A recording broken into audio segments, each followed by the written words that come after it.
Сегодня в России отмечают День учителя. Эта профессия всегда была и остается одной из самых благородных и уважаемых в обществе.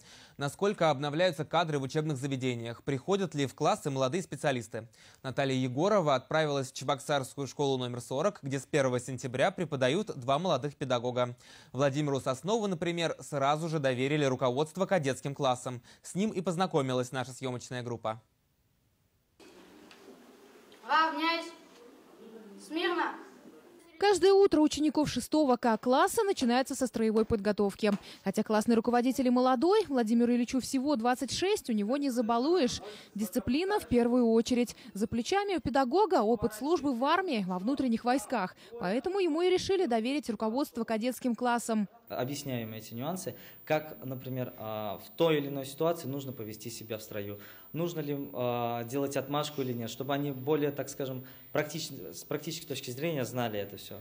Но ни одной строевой подготовкой живет кадетский класс. Патриотическому воспитанию Владимир Ильич также старается уделять много внимания. Рассказывает ребятам о подвигах солдат во время Великой Отечественной войны. Опыт работы с детьми у Владимира есть. Неоднократно он был вожатым в детских лагерях. Правда, признается, никогда не предполагал, что станет учителем. Когда я сам оканчивал школу, я не планировал никаким образом идти в преподавательскую деятельность, вообще детишек учить, да.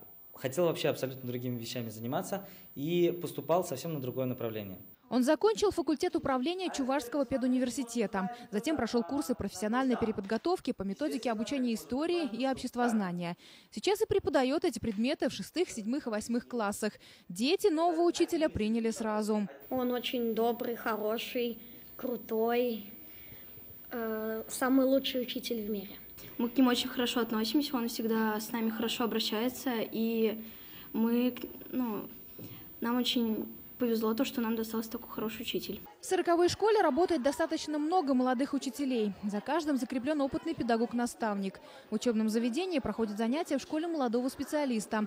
Стараются поддержать их и материально. Руководитель наша Ирина Михайловна Яшина, она стимулирует молодых специалистов за счет выплат стимулирующего характера, доплачивает 3000. Это кроме того, что молодым специалистам еще выплачивает за счет бюджета города Чебоксары по 1000 рублей. Первую зарплату Владимиру еще только предстоит получить, но в любом случае она его не пугает. Он говорит, кто хорошо работает, добьется многого. Пока ему все нравится, и коллектив, и ученики. Поэтому в школе надеются, что молодые кадры останутся здесь надолго. Только начинаем. Много чего интересного ожидает впереди.